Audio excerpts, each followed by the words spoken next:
आणि आता मोठ्या राजकीय घडामोडी पाहूया। प्रफुल्ल पटेल आणि सुनील तटकरे यांच्याकडून अमित शहांची भेट। महाराष्ट्रातील विजयाबद्दल शहांचं दोन्ही नेत्यांकडून अभिनंदन। ठाकरे गटानं स्वतंत्र लढलं पाहिजे। ठाकरे गटाच्या बैठकीत कार्यकर्त्यांच्या स्वबळावर लढण्याच्या भावना मवियत लढून फारसा फायदा झाला नसल्याचं उमेदवारांचं मत। अंबादास दानवे यांची माहिती। काही लोकांचा सूर निश्चित आहे की स्वतंत्रपणे लढलं पाहिजे, हा सूर आहे, हे काय आम्ही नाकारत नाही। काही नव्हे तर बऱ्याच लोकांचं।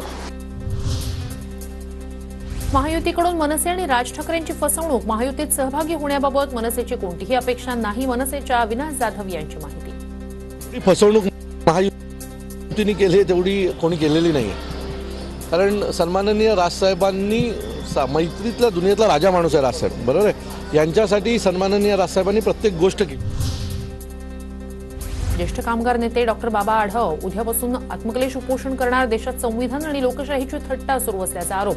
निवडणुकीच्या तोंडावर पैसे वाटप करणारी सरकारी योजना जाहीर करणं म्हणजे भ्रष्टाचाराला अधिकृत करणं। बाबा आढाव यांची सरकारवर टीका।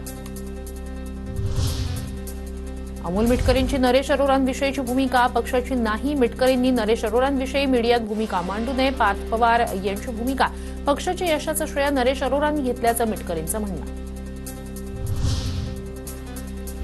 सुनील तटकरेंमुळे कर्जत खालापुरात माझं मताधिक्य घटलं।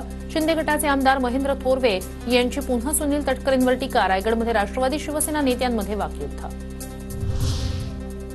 प्रताप पाटील चिखलीकर यांना मंत्रिपद द्या। राष्ट्रवादीच्या कार्यकर्त्यांचं नांदेडमध्ये उपोषण। चिखलीकरांना वजनदार कॅबिनेट मंत्रिपदाची शिंदे, फडणवीस आणि अजितदादांकडे मागणी।